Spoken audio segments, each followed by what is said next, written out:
आज कुछ कहानी आपको सुनानी है हमने एक ऐसे अफ्रीका की कि जहां पे जब पाकिस्तानी जाकर काम करते हैं तो वो एक बहुत ही यूनिक अनोखी कहानियां सुनते हैं, देखते हैं।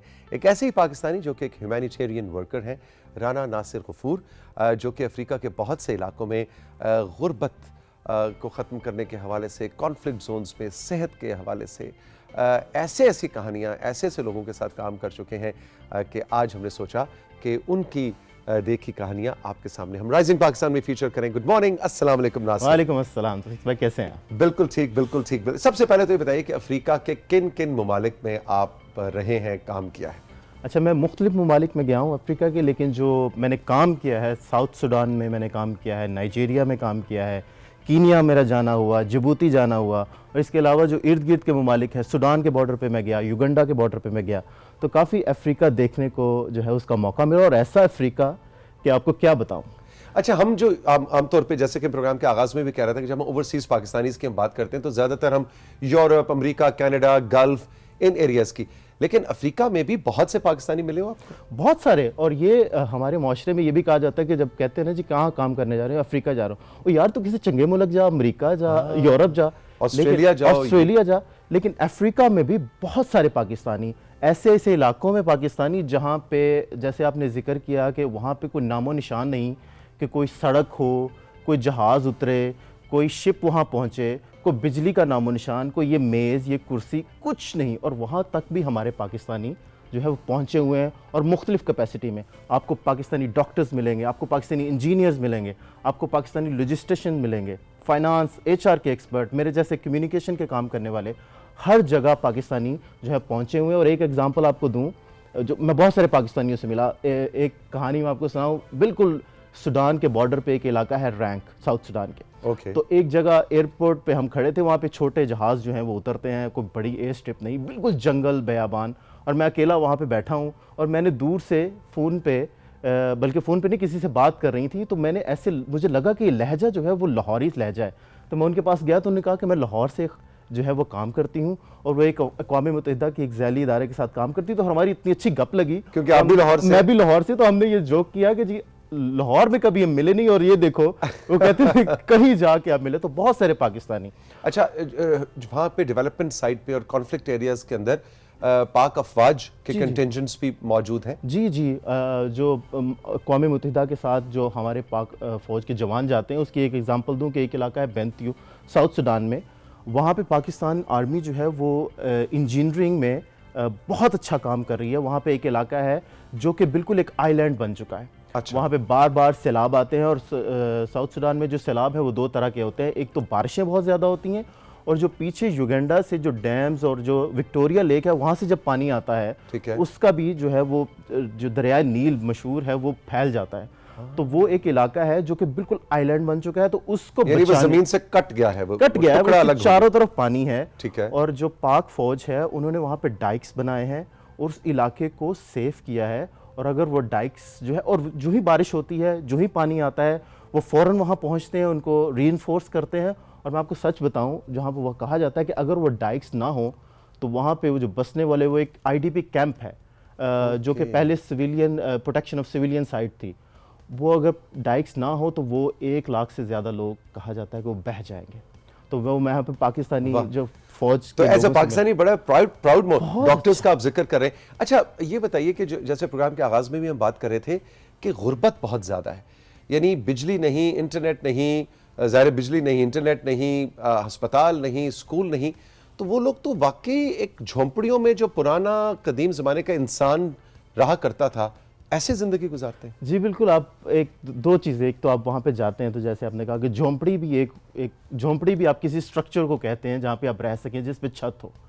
छत का कोई तसव्वुर नहीं, आपको दरख्त की टहनियाँ जो हैं वो लोगों ने काट के उनको खड़ा किया हुआ है। अगर उनको कोई ऊपर शीट मिल जाए, कोई कपड़ा मिल जाए तो वो डाल लेते हैं, वरना उन्हीं जो शाखों को होते हैं उन्हीं से अपना वो बना लेते हैं।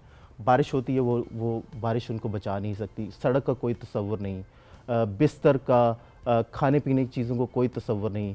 लोग वहाँ पे पहुँच नहीं सकते। कुछ इलाके ऐसे हैं कि सिर्फ़ और सिर्फ हेलीकॉप्टर से जो टीम्स जाती हैं, जो कि ह्यूमैनिटेरियन वर्क करते हैं, वो पहुँचते हैं। और उनके पास जो खाने के जो हम कहते हैं जी सब्जियां और फल और ये बिजली और ये मोबाइल फ़ोन और इंटरनेट, किसी चीज़ का कोई तस्वर नहीं। तो जब मैं कह रहा था कि जब आप वो जहाँ जाते हैं तो एक तो आपको तशक्कुर की फीलिंग आती है कि आपको अल्लाह ने कितना कुछ दिया है, और दूसरा जो आप उनकी मदद करते हैं तो वो भी आपको बहुत रिवॉर्डिंग होता है। तो जो आप काम करते हैं वो तो एक आप काम तो है ही, लेकिन जो ही आप वो करते हैं तो एक रिवॉर्डिंग जो फीलिंग होती है कि आपको अच्छा लगता है। उन लोगों का रिस्पॉन्स कैसा होता है? बहुत ही अच्छा, बहुत ही अच्छा। एक खैर वो तो दुनिया को जानते नहीं, जैसे इन इलाकों में अगर आप उनके जाके कहेंगे मैं पाकिस्तानी हूँ तो उनको नहीं पता कि कोई और मुल्क पाकिस्तानी, ठीक है। उनके लिए मैं एक लफ्ज़ जो है वो यूज़ करते हैं ख्वाजा, जिसको कहते हैं जी कि लाइक अ वाइट पर्सन, जो गोरा इंसान है उसके लिए। तो मैं भी उनके लिए जो है वो ख्वाजा था।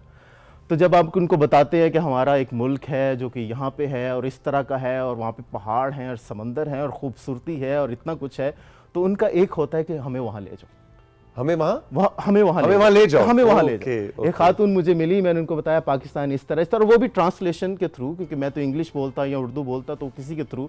तो उन्होंने ऐसे, उसने मेरा हाथ पकड़ के कहा कि मुझे वहाँ ले जाओ, तुमने इतना अच्छा बताया और इस मुल्क के बारे में इतनी खूबसूरती बताई, मैं यहाँ पे मेरा घर है लेकिन मुझे वहाँ ले जाओ। तो जैसे लोग कहते हैं कि सानू अमेरिका ले जाओ या यूरोप ले जाओ, उनके लिए एक दुनिया जो अलग दुनिया जिसके बारे में वो जानते नहीं, वही उनका अमेरिका है, वही उनका यूरोप। अच्छा, अब ये सारी कहानी सुनने का मतलब ये भी नहीं कि सारा अफ्रीका ऐसा ही है। बहुत मॉडर्न और तरक्की याफ्ता इलाके और खत्ते भी हैं, यानी कि अफ्रीका बहुत एक डाइवर्स है कि गुर्बत की आखिरी लकीर से लेकर अमीर इलाके भी हैं। तो बड़ी डाइवर्सिटी है उसमें, बहुत ज़्यादा पूरे बड़े आज़म में। जब हम अफ्रीका सुनते हैं या कोई कहता है तो आपके जहन में क्या आता है? अफलास, भूख, वो मैल नूरिश चिल्ड्रन। लेकिन नहीं अफ्रीका के साथ वो इमेजेस फौरी तौर पे ज़हन में आते हैं। कुछ कहानी उनकी आपने भी सुनाई जी, लेकिन अफ्रीका के अंदर साउथ अफ्रीका भी है, उसके अंदर कीनिया भी है। सबसे ज़्यादा जो गोल्ड निकलता है वो भी अफ्रीका से है, जो ऑयल प्रोड्यूस होता है वो भी अफ्रीका से है। टूरिज़्म जो है अफ्रीका में बहुत ज़्यादा है, जो साफ़ पानी के दरिया है वो अफ्रीका में बहुत ज़्यादा है। लोग जो है वो इतने खूबसूरत, उनका सेंस ऑफ ह्यूमर मैंने कहीं नहीं देखा, मैंने दुनिया घूमी। जो उनका सेंस ऑफ ह्यूमर है, जो म्यूज़िक चले तो वो जो नाचते हैं और जो डांस करते हैं, जो आपसे मजाक करते हैं, जो आपकी दोस्तियाँ उनसे हो जाती हैं, वो कहीं आपको नहीं। डायमंड्स सबसे ज्यादा जो है वो डायमंड्स, ब्लड डायमंड याद आ रही है जो फिल्म। और वाइल्ड लाइफ जी, आप अफ्रीका, आपने अभी जिक्र किया जो आप बता रहे थे बच्चों के लिए एडवाइस कि जो जानवर हैं उनको मत छेड़ें, इसी तरह खैर अनफॉर्चुनेटली हम भी जो वाइल्ड लाइफ है उसके अंदर इंसान घुस रहा है। उनके जो नेशनल पार्क हैं वो प्रिजर्व हैं किसी हद तक, लेकिन जानवर कम हो रहे हैं। जो हाथी, जो शेर और जो चीते जो हम इमेजिन करते हैं वो वहाँ पे आपको रियल देखने में मिलते हैं। अच्छा, ये बताइए कि वहाँ पे वो जो जानवरों की लाखों की तादाद में जो हर साल माइग्रेशन होती है, वो कौन कौन से ममालिक में होती है? जी, वो मूव करते हैं कीनिया से तंजानिया। हाँ। और फिर वो वापस आते हैं, तो वो लाखों की तादाद में, वो एक दरिया है उसमें से गुजरते हैं। मैंने वो खुद देखा है, वो विल्डर बीस्ट गुजरते हैं और वो सारे नज़ारे कि उन पे अटैक होता है और वो भाग के जाते हैं और फिर वहाँ पे जाके, क्योंकि माइग्रेशन का जो पूरा प्रोसेस है कि उस तरफ घास जो होती है वो ताज़ी होती है, तो वो खाने की तलाश में वो मूव करते हैं। मैं ये पूछने लगा था कि ऐसी क्या पड़ी, मतलब क्यों जाते हैं एक ही जगह रुके? अच्छा, उधर फिर घास, मौसम बदलता है, मौसम तो घास उधर बारिश नहीं होती, तो क्योंकि तंजानिया में बारिश होती है तो वो पूरे लाखों जानवर वहाँ जाते हैं, वहाँ पे घास चरते हैं। फिर जब यहाँ बारिश होती है तो एक कुदरत का निज़ाम है जो कि इंतहाई खूबसूरत है। अच्छा, लोग दुनिया से जाते हैं वहाँ पे, साइड पे खड़े होकर देखते हैं? जी, साइड पे देखते हैं। जो टूरिस्ट हैं वो आपको हज़ारों की तादाद में मिलेंगे। बहुत अच्छी बात है, जैसे कीनिया की जो वाइल्ड लाइफ है बहुत अच्छी है, तो उन्होंने प्रिजर्व भी किया है। तो आप एज ए टूरिस्ट जा सकते हैं और वहाँ पे रात गुजार सकते हैं, कैंपिंग कर सकते हैं। आपको शेर, चीते आपको चलते फिरते मिलेंगे, ऐसे ऐसे खूबसूरत परिंदे आपको देखने। सूट पंजाब भी करते हैं, हाथ मिला लेते हैं शेर, चीते, या दूर दूर? वो फिर आखिरी आपका हाथ वो आखिरी दफ़ा मिलेगा किसी चीज़ से लेकिन आप गाड़ियों से उनको देख सकते हैं, करीब से भी देख सकते हैं। उनको भी थोड़ी आदत हो गई है कि जी इंसान हमें आकर देखते हैं। अच्छा, वो जो आप जिस अफ्रीका की कहानियाँ आज आप हमें सुना रहे हैं वो तो नहीं, लेकिन मैं साउथ अफ्रीका और सीशेल्स जा चुका हूँ और वहाँ पे वाकई ये जो उनकी जो वाइल्ड लाइफ है, और इसके अंदर जाके एक तो खैर शेर को मैंने गोद में बिठाया, उसके साथ मेरी तस्वीर भी है, बड़ा प्यार उसने मुझे किया। सर्कस का शेर था? नहीं, वो सर्कस, वो असली शेर था, लेकिन उसमें एक थोड़ा सा एक चीज थी कि जिसकी वजह से मुझे एतमाद बढ़ा। अच्छा, कि वो शेर का बच्चा था। अच्छा, वो छोटा सा 2 दिन का छोटा सा शेर था। लेकिन मैंने एक चीज देखी है कि वहां पे जानवरों से मोहब्बत, उनको वो सही को एग्जिस्ट करते हैं। उनको पता है कि रब ने ये ज़राफ़ा, ये तितली, ये शेर, ये बकरी, ये गैंडा भी बनाया है और इंसान भी बनाया और हम सब ने मिल के रहना है। ये अफ्रीकनों के अंदर मैंने बड़ी ख़ास चीज़ देखी। बहुत ज़्यादा। और सिर्फ यही नहीं कि जो जानवर जो हैं वो ख़तरनाक नहीं। ज़राफ़ा, जैसे मैं एक जगह जा रहा था तो ज़राफ़ा ऐसे सड़क से गुजर रहा है, तो मैंने उनसे पूछा कि क्या ये एक वाइल्ड लाइफ और नेशनल पार्क? उन्होंने नहीं, ये ऐसे घूमते फिरते हैं, ज़ेब्रे आपको मिलेंगे, दूसरे जो हिरन आपको मिलेंगे, लेकिन जो मैंने कहा ये तो आपको ऐसे जानवर हैं जो कि आपको ख़तरनाक नहीं लगते। सांप उनके लिए नॉर्मल जो है वो घूम फिर रहे हैं, उन्होंने नहीं डर के भाग जाना। या दूसरे जानवर में जिनको हम देख के डर जाएं, वो जो कीड़े मकोड़े हैं, बिच्छू हैं, लेकिन उनका उनसे प्यार, उनकी ज़िंदगी का वो हिस्सा हैं वो जानवर। अच्छा, सांपों के बारे में तो ये भी अब रिसर्च कहती है कि ज़्यादातर तादाद किस्में जो है सांपों की वो जहरीली नहीं होती और वो आपको कुछ भी नहीं कहते। बहुत सारे, एक मैं साथी से मिला, उनको सांप ने काटा लेकिन वो बिल्कुल ठीक थे। वो एक हम जो पैनिक हो जाता है कि सांप ने काट लिया, लेकिन खैर सांप से बचना ही चाहिए क्योंकि जहरीला भी हो सकता है। लेकिन जो बात हम कर रहे थे कि उनकी एक कल्चर का हिस्सा है जानवरों के साथ वाइल्ड लाइफ मिल के रहना। अच्छा जी, एक और चीज अफ्रीका की नासिर बहुत मशहूर है और वो है कॉफी।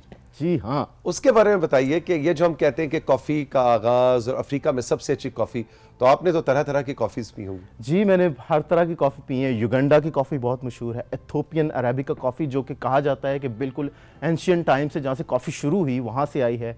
एथोपिया जो है वो आई थिंक 10% पूरी दुनिया में जितनी कॉफ़ी कंज्यूम होती है वो आपको बनाता है। फिर साउथ सूडान की वो कॉफ़ी जो कि जंगलों में होती है और उसको ऐसे प्रोड्यूस नहीं किया जाता। सूडान के वो कहवे सब मैंने पिया और इंतहाई मज़ेदार। लेकिन एक मेरा सवाल है आपसे कि मैंने पूरी दुनिया की कॉफ़ी पी ली और हम जब सुबह उठते हैं तो 2 कप हम कॉफ़ी पिए तो हमें जाग आती है।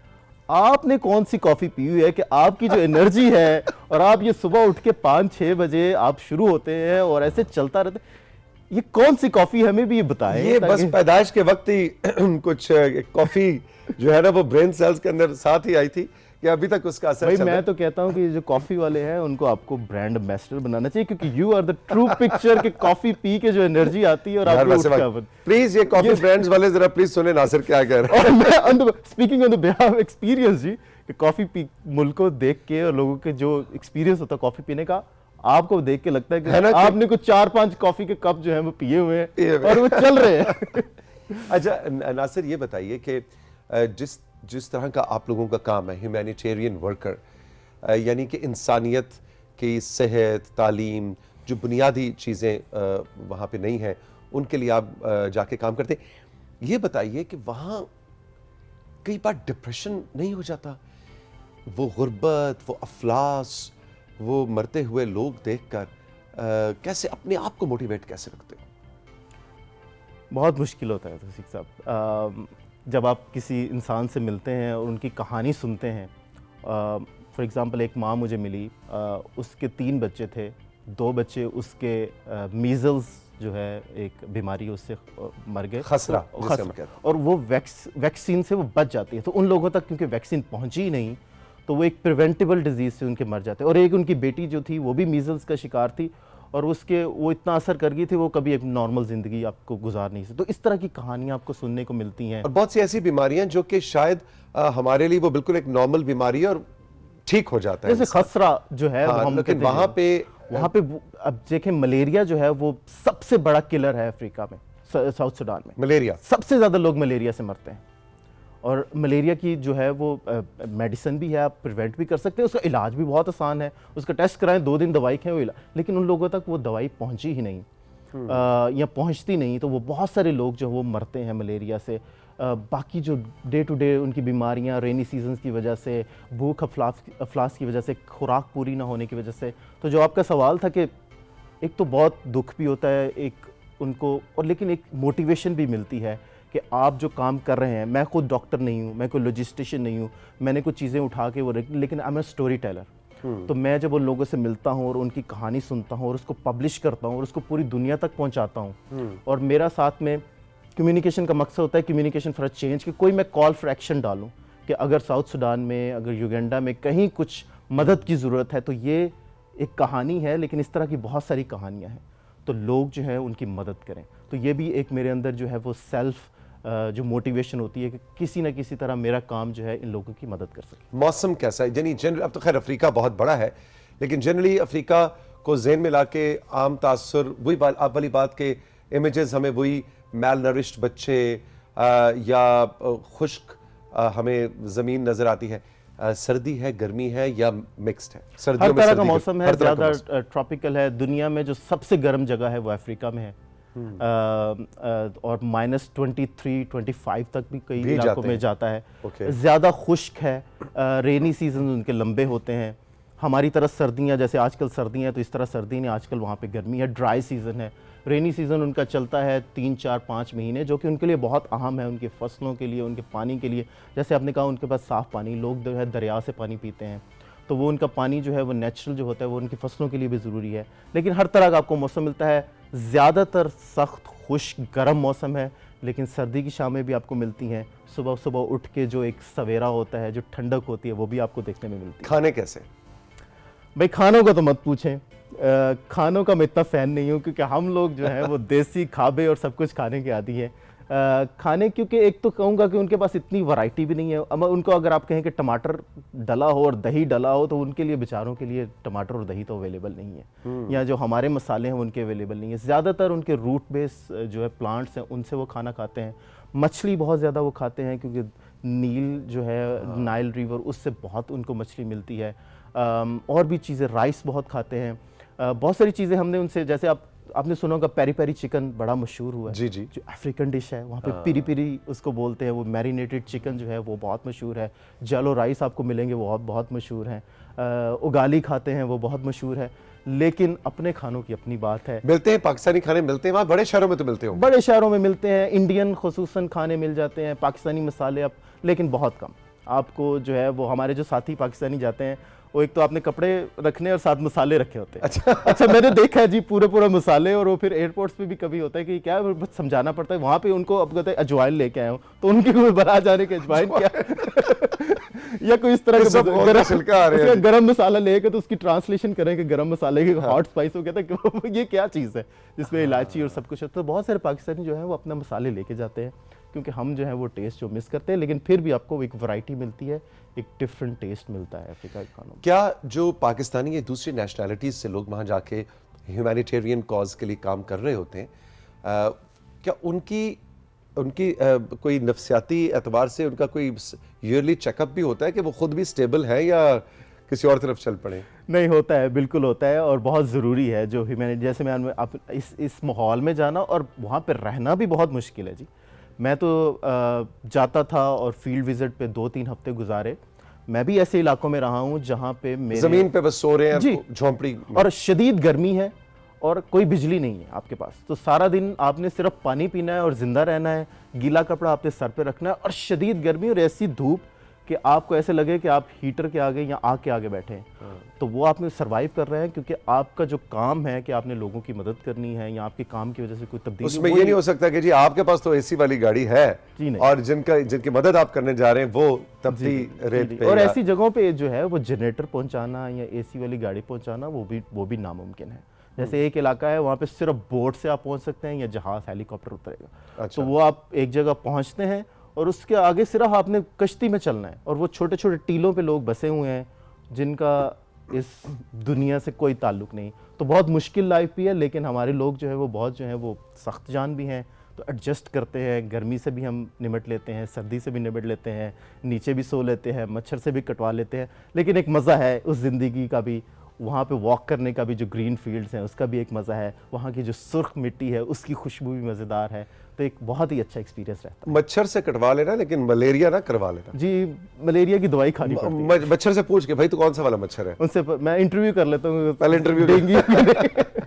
अच्छा, आपका क्या एक तरह से स्पेशलिटी बन गई है कि आप अफ्रीकन कल्चर, अफ्रीकन सोसाइटी के अंदर ह्यूमैनिटेरियन, क्या कभी दिल नहीं करता कि किसी और इलाके में, किसी और मुल्क में, मुल्क तो मुख्तलिफ है लेकिन है तो पूरा अफ्रीका ही, किसी और बड़े आज़म में, एशिया में या कहीं और जाके काम किया जाए? सच बताऊं तो नहीं। इतने प्यारे लोग हैं, और जैसे मैंने एग्जांपल्स दी, हमारा एक तो अफ्रीका को आप सुन के आप कहते हैं कि भूख अफलास, और दूसरा जो स्टीरियोटाइपिंग है जो आप हॉलीवुड की मूवीज़ में देखते हैं या देखते हैं कि जी वो अफ्रीकन लोग जो हैं वो थोड़े ख़तरनाक हैं या वो बड़े, इस तरह के बिल्कुल भी नहीं। आप उनके साथ म्यूजिक पे बात करें, इतनी खूबसूरत मजेदार, उनके साथ डांस करें, उनसे फुटबॉल पे बात करें, उनसे कल्चर पे बात करें, उनसे जोक्स करें। मैं आपको एक मजे की बात बताऊं, साउथ सुडान में एक इलाका था, उसका नाम नासिर था। नासिर? जी बिल्कुल नासिर, यही स्पेलिंग। तो एक हमारे साथी थे, वो डेली आके मुझे कहते थे, नासिर तुम नासिर जा रहे हो, तो उसका ये हमारा एक जोक बना हुआ। तो बहुत ही मजेदार लोग हैं। और जैसे मैंने कहा, जो काम वहाँ पे करने का मजा है और रिवॉर्ड जो आपको फीलिंग होती है, तो मैं तो अफ्रीका, अभी तक तो मैं अफ्रीका का ही हूँ, देखें कब तक रहता हूँ। नासिर, बहुत बहुत शुक्रिया। आज नासिर की ज़बानी हमने अफ्रीका को एक और अंदाज में आपके सामने फीचर किया, अनफोल्ड किया। आपका भी शुक्रिया और उन तमाम पाकिस्तानियों का। यही मैं कहता हूँ कि उम्मन हम यूरोप, ऑस्ट्रेलिया, कनाडा, अमेरिका में बसे और मिडल ईस्ट में बसे पाकिस्तानियों की बात करते हैं, लेकिन आप जैसे पाकिस्तानी जो अफ्रीका के दूर उफ्तादा गरीब इलाकों में काम कर रहे हैं, दुआएं भी समेट रहे हैं और पाकिस्तान का नाम रोशन कर रहे हैं। So we are proud of you, all the best. बहुत सी दुआएं आपके लिए और आप जैसे दूसरे पाकिस्तानियों के लिए। बहुत शुक्रिया। और एक बात आखिर में बताऊं कि ये जो वहाँ पे जो है, वो जहाँ पे हमें इंटरनेट मिलता है, वहाँ पे फिर हम पाकिस्तानी न्यूज़, पाकिस्तानी शोज़ भी देखते हैं, तो आपका शो भी वहाँ देखा जाता है, आपका तज़किरा भी होता है। और जो बचपन की यादें जब पाकिस्तानी मिलते हैं, आप कहाँ पले बड़े, तो ये शो भी कहीं ना कहीं देखा जा रहा होगा। और ये जैसे आपने कहा, उन सबका शुक्रिया जो लोग ये काम कर रहे हैं। थैंक यू नासिर, बहुत बहुत शुक्रिया। राइजिंग पाकिस्तान में वक्त है अब आपसे हम लें इजाज़त। नासिर की, हारून की, बाकी दूसरे सेगमेंट्स आपको कैसे लगे, बातें कैसी लगी, हमारे व्हाट्सएप नंबर पे और हमारे इंस्टाग्राम पे हमें ज़रूर बताइएगा। मिलेंगे फिर, खुश रहिए, खुदा हाफिज़।